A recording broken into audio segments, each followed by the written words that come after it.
Hey everyone, Fritz here. Did you recently install your DIY oil catch can, but now you're noticing some slight turbo lag? Well, I'm here to tell you, if you had the same problem as me, then maybe this 90-degree silicone hose will fix that problem. Let's get into the video.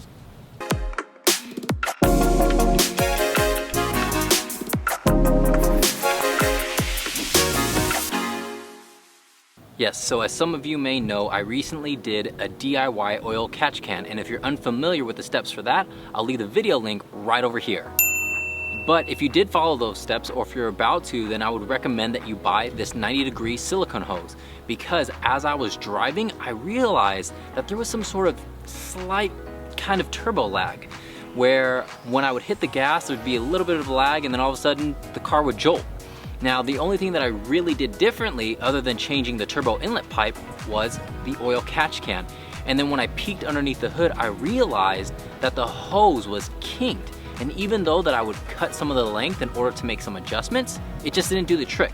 So I realized that what I needed to do was to get a hose with a 90-degree bend just like this in order to remedy that. But because this hose isn't long enough, we have to have an adapter here, which is a 19mm adapter. Now, the good thing here is that all of these hose clamps that we're going to use, if you bought the pack from the DIY oil catch can, you should have more than enough of these laying around in order to work with this hose, because it's the same 19mm diameter as we used before. So let's get into the video and fix up that oil catch can. First thing that we need to do is lift up the engine cover. Now right there you can see where we have the kink in our oil catch can hose. And that bend is meant to be there, but it's actually meant, rather than to go 90 degrees and bend to the oil catch can, it's actually meant to go straight down, and this just holds it into place. Because remember, we're rerouting how this hose actually goes. So before it just used to go straight down into the turbo inlet, but now it's actually going in a 90-degree bend towards the oil catch can. Now we have to undo our hose clamp, take off our hose, and now we can reroute this hose down below and feed it through towards the oil catch can. But now you can see that we no longer have that kink here. And I will say that step is easier if you loosen up this hose clamp. That way the hose can rotate within this adapter here. But once you have it where you want it, you can tighten this back down. And now, as far as how much we want of this 90-degree bend on the oil catch can, we really want it just on this adapter portion here, and then we want it to drop down. So cutting it almost flush just before the bend is right where we want it. And using some PVC cutters, give yourself a nice clean cut on the hose, test fit it, and that's about perfect.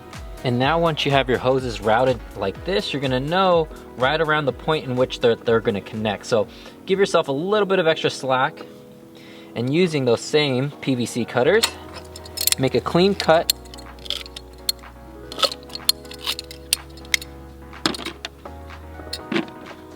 And that would fit perfectly with our adapter.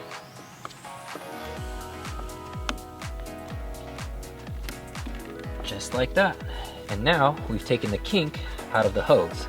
Once we make sure that everything would fit perfectly fine, all that we have to do is put on the hose clamps.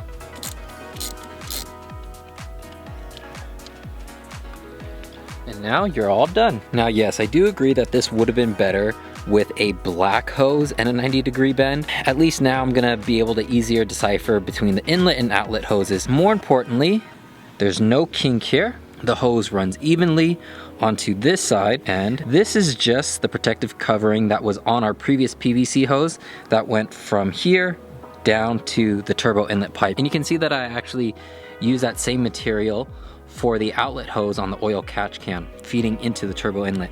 And that's just because this gets really hot. Remember, this is our positive battery terminal. I don't know why they use foil here, but they use foil as well as some sort of insulating plastic material on the inside. But it does get very hot, and I wanted to protect the hoses from that.